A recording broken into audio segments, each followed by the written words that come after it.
Assalamualaikum warahmatullahi wabarakatuh. Selamat pagi anak-anak ibu semuanya. Hari ini kita akan belajar tema 1, subtema 2, pembelajaran 2. Nah, apakah kamu masih ingat dengan tugas mewawancara orang tua pada pertemuan sebelumnya? Nah, sini ada tugas halaman 74. Anak ibu ditugaskan untuk mewawancara orang tua tentang perkembangan dan pertumbuhan anak ibu dari masa kecil hingga sekarang. Gunakan informasi yang sudah anak-anak ibu peroleh untuk menulis cerita tentang perkembangan diri anak ibu.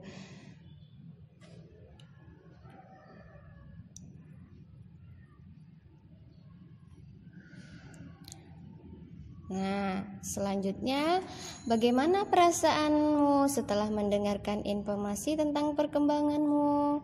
Artinya, bagaimana perasaan anak-anak ibu setelah mendengar informasi perkembangan anak-anak ibu?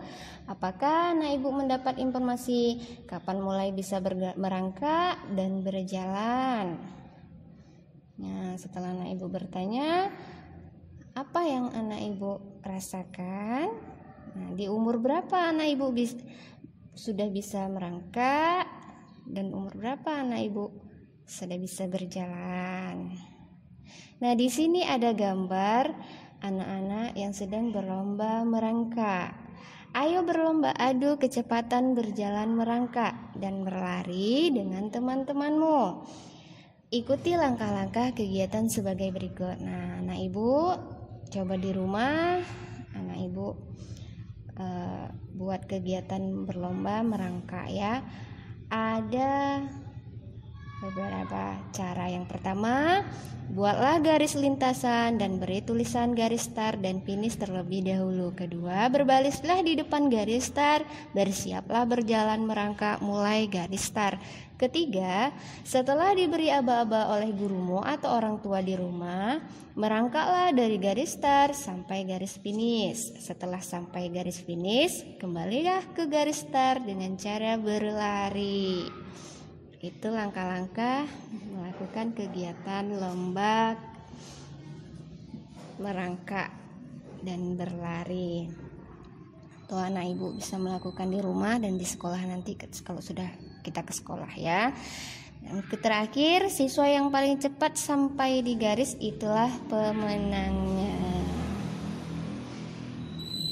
Ya anak-anak ibu, ada 3 langkah dan yang terakhir siapa yang paling cepat dia yang menang. Menghargai perbedaan.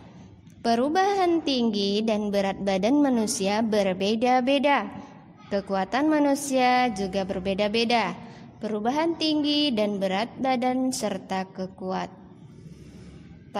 adalah contoh pertumbuhan dan perkembangan manusia. Pertumbuhan dan perkembangan dipengaruhi oleh makanan, kebiasaan olahraga, dan faktor yang diturunkan oleh orang tua. Nah, faktor yang diturunkan oleh orang tua ini artinya gen. Kalau orang tua anak ibu semuanya laki-laki, orang tua laki-laki dan perempuan anak ibu tinggi, nah anak ibu juga akan tinggi dan sebaliknya. Tuhan menciptakan berbagai macam makhluk hidup berbeda-beda. Perbedaan ini adalah karunia Tuhan. Kita harus saling menghargai dan menghormati perbedaan. Jadi, perbedaan itu ciptaan atau karunia Tuhan. Kita sebagai manusia harus menghormati perbedaan yang diberi oleh Allah Subhanahu wa Ta'ala. Nah, tuliskan sikap akan kamu lakukan jika melihat beberapa hal seperti berikut. Anak ibu tulis sikapnya ya. Yang pertama, nah, ibu lihat di sini ada gambar anak yang sedang ngapain? Anak yang sedang ingin mengambil bola ya. Kamu melihat teman yang kesulitan mengambil benda di atas tempat yang tinggi. Sikap yang akan kamu lakukan adalah anak ibu melihat teman yang kesulitan mengambil barang, apa yang anak ibu lakukan? Membantunya mengambilkan benda itu. Selanjutnya, anak ibu melihat ada teman yang sedang membawa barang tangan kanan dan tangan kiri, artinya mereka keberatan, dia keberatan. Sikap yang akan anak ibu lakukan adalah pasti anak ibu akan membantunya. Ya bukan nak? Ya membantunya ya, membawakan barang bawaan. Atau orang tua di rumah atau guru-guru, kalau melihat guru sedang kesulitan membawa buku, anak ibu membantu ya. Membantu juga akan mendapat pahala. Mendapat pahala dari Allah Subhanahu wa taala. Atau orang tua di rumah ya. Nah, gambar selanjutnya nih ada anak-anak yang sedang menari. Di sini anak ibu melihat ada teman anak ibu yang kesulitan mengikuti gerakan tari.